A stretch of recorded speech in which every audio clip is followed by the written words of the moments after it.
Hey everybody, and welcome back to Hip Hop and Barbershops. I'm your man B Styles, the anonymous nobody, and my man to the left. You know what time it is? Yours truly, Dr. Boogs, the Barber MD, representing all the barbershops worldwide. Don't forget our brother Will, VA, in the middle. Of course. You know, but we've been talking a little bit about hip hop and music and sports and things like that.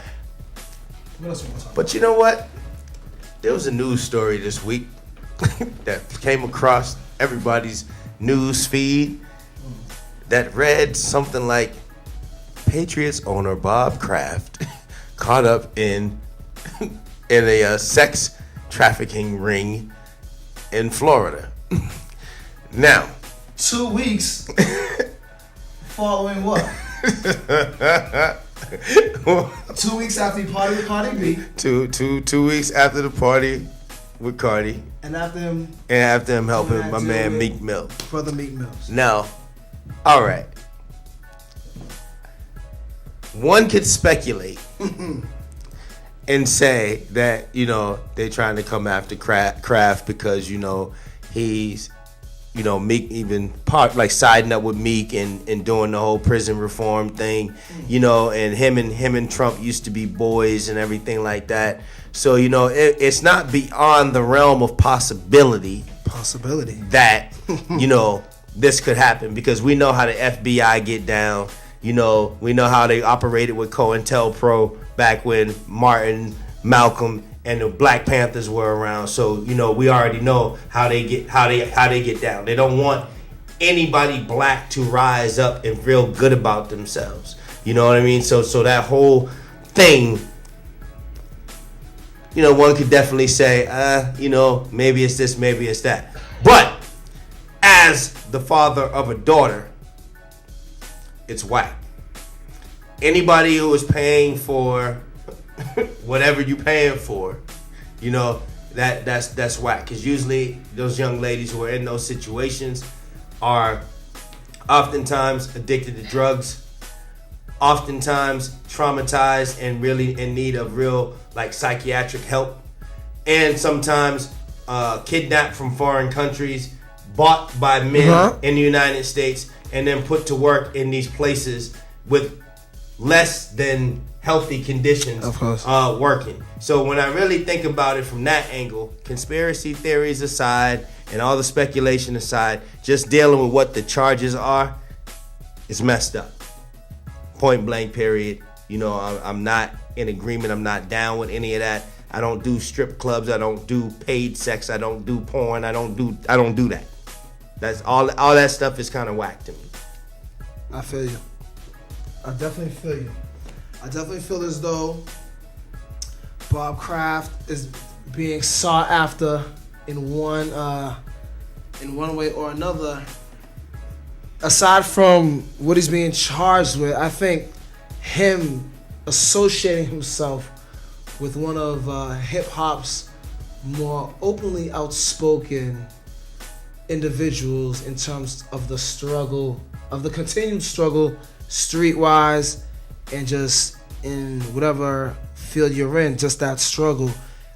I feel as though something is happening because of this prison reform and how there's a hip hop artist that who just got out, and in his song he said, "Y'all see they arrested me for riding a street bike," and so because he's the face of that movement, and because now, like you said, they're trying to keep any man of color who tries to really be a forward thinker and a person that moves forward in just how people ought to live or how they should think or have the mindset, because they're trying to hinder that growth of the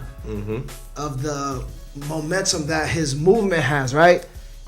When they have an NFL owner, obviously there are no people of color that are NFL owners. So when one of their fellow good old boy club owners is now in heavy association with somebody who was involved in the system, who's now helping people from the system, and you even see Cardi B trying to make a push, or not Cardi B, so Kanye trying to say, what was her name? Not Cardi B, I'm sorry. Kim Kardashian trying to get people out, and you're starting to see the movement of celebrities trying to help that prison system and trying to like ease certain. Well, see, you know, I think for a lot of people need to understand like the historical connections to all of these things. Absolutely. Too. You know, when the Black Panthers were going through their thing and they needed to get funding and funding was getting low, celebrities would throw parties at their house for the Black Panthers. And the Black Panthers would come, and then they would talk to the other celebrity folks about the movement and what they're doing. And that way, they were able to raise funds to keep a lot of the programming and stuff going. You know, so this whole thing, this whole idea about like celebrities getting involved to help, it's always been on to some degree that way. Marlon Brando was an outspoken supporter of the Black Panthers.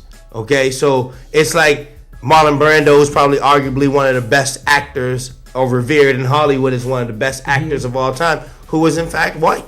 You know, so it's like this stuff is not new, but it's cool to see it in the generation of people who have been really kind of written off as selfish and into themselves. Absolutely. You know, so Will, what you got going on?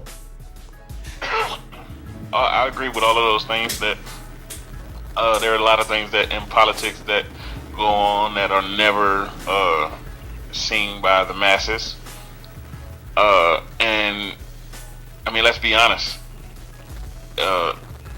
Sex is one of those things where in this country that has deemed themselves the moral police, is one of those things that doesn't matter who you are, you can never get away from it. They deem it immoral to pay for sex, or to watch porn, or to be a part of the industry. And as a man of power, being caught doing something like that, it's almost like a nail in the coffin to those who feel like they're the moral police. I mean, I don't have a feeling about it either way. I don't do it. You know, I wouldn't pay for it, not directly anyway. But I mean, 'cause let's be honest, if you have a long-term girlfriend or spouse, you're paying. You absolutely got that right. But in the sense of prostitution, but not that way. right. Like you signed up for that payment. right. You paid to make payments. Yeah. Right. I mean, it's unfortunately we'll never have the facts for that. You know, it's. I mean, we can name a whole list of people in this same boat. You know, that have had issues with sex and being demonized for whether it's adultery or prostitution or, you know, any line of what this country deems as immoral sexual acts. Yeah, cause didn't we have the dude out of New York with the cat Anthony Weiner? Remember the Congress? He was like a congressman or a city councilman. He was state rep. He was something, and he went to eat. He was taking pictures of himself and sending. He was married, sending pictures to his wife, and then that situation got all taken care of, and then he got caught out there again later on, and he just got out of jail recently, man. You know, for the same type of thing, man. So this like this addiction is like real for dudes. Like people get hooked on drugs, they get hooked on this sex culture, man. There might have to be hip hop and sex. That might have to be a week episode or something. Yeah, because you know, I mean, there's a lot. Two part. There's a lot of stuff that I don't understand out here in the culture right now, man. You know, and I need you need some clarity. I need some help out here. You know, somebody need to, because I'm feeling like MC Light, man. I'm cramming to understand a lot of this stuff out here, man. You know? I mean, some of it, to be honest, is just look in the mirror. The very people that over-sexualize everything are not the people being affected by their actions. It's true. it's the people who are consuming this this material at a ridiculous rate, which will allow these type of things to come about. And to be honest, it is very much so a matter of legislation, because you think about alcohol and prohibition. Everybody was going to jail for alcohol. The moment they made it legal, people stopped going to jail for alcohol.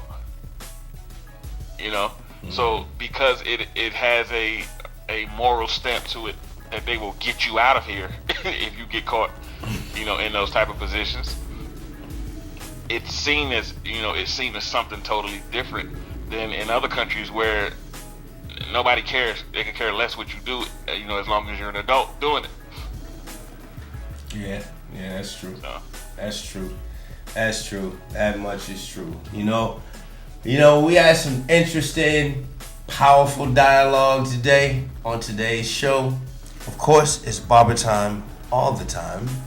I'm gonna say that one more time. It's barber time all the time. All of the time. But for all of you out there, y'all keep staying tuned to this Hip Hop and Barbershops. I'm your man B Styles, the anonymous nobody.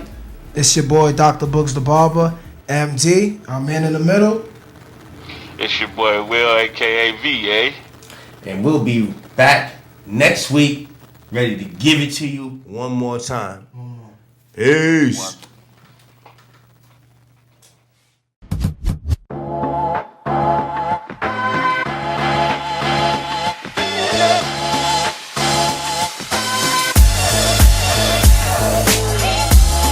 So we're on this mission of trying to find out from the barbershop and the salon owners about solicitors. So how do you feel about the solicitors coming into your shop? Get something out of it is even better.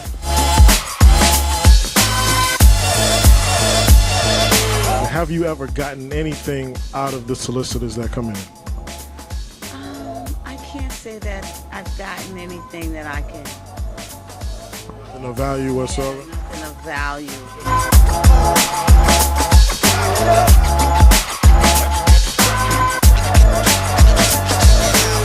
When I met Ian, I knew he was going to be a good connection in this whole brotherhood of barbers, because he has a vision that not a lot of barbers has, and with BARBERTIME.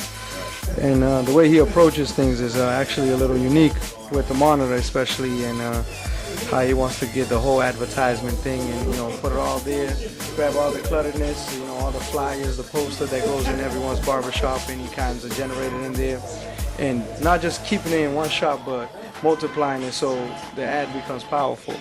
I'm grateful for having it here, and I want to thank Ian and the rest of the crew, for doing a good job and continue.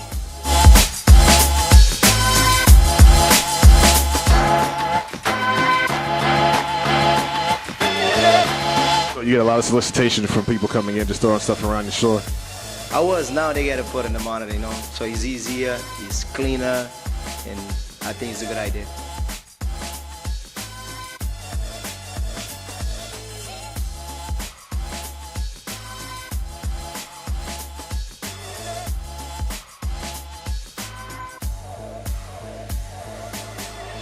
And barber time all the time.